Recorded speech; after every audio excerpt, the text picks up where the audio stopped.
சிந்து பைரவி அடுத்த வர எபிசோடில் பார்த்தீங்க அப்படின்னா ஸ்னேகா வந்து ஒரு பேஷண்ட்டுக்கு மருந்தை வந்து மாற்றி கொடுத்துருவாங்க. அதனால அந்த பேஷண்ட் பார்த்தீங்கன்னா கோமாக்கு போயிடுவாங்க. ஆனால் அந்த பேஷண்ட்டை பார்த்தீங்கன்னா சிவா தான் முழுசாக கவனிக்கிறனால அந்த பழியெல்லாம் பார்த்தீங்கன்னா சிவாவுக்கு போயிடுது. அந்த குடும்பத்தில் உள்ள எல்லாருமே சிவாவை போட்டு அடிக்கிறாங்க. ஸ்னேகா பார்த்தீங்க அப்படின்னா தப்பிக்கணும் அப்படிங்கிறதுக்காக சிவாவை வந்து எங்கேயாவது கிளம்பிடுன்னு சொல்லிட்டு காரில் அனுப்பி வைக்கிறாங்க. ஆனால் அவங்க ஃபேமிலியில் உள்ள எல்லாம் சிவா காரை வந்து பிளாக் பண்ணி சிவாவை அங்கேயே போட்டு ரொம்பவே அடித்து அந்த காருக்குள்ளேயே உட்கார வச்சு காரை வந்து எரிச்சு விட்டுடுறாங்க. இதை பார்த்த சிந்து பார்த்தீங்கன்னா வேகமாக சிவான் கத்திக்கிட்டு வந்துட்டு கண்ணாடியெல்லாம் உடைச்சி சிவாவை வந்து அங்கேருந்து காப்பாற்றி தன் தோல் மேலே சிவாவை போட்டு சிந்து வந்து கூட்டிகிட்டு வராங்க.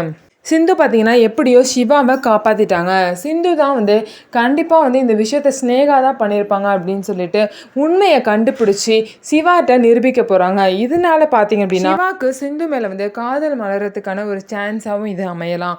ஸோ இந்த மாதிரி தான் அடுத்த வார எபிசோட் போக போகுது. நம்ம வீடியோ உங்களுக்கு பிடிச்சிருந்தா நம்ம வீடியோவை லைக் பண்ணிக்கோங்க. அதுக்கப்புறம் மறக்காமல் நம்மளோட சேனலை சப்ஸ்கிரைப் பண்ணிவிட்டு பாருங்கள்.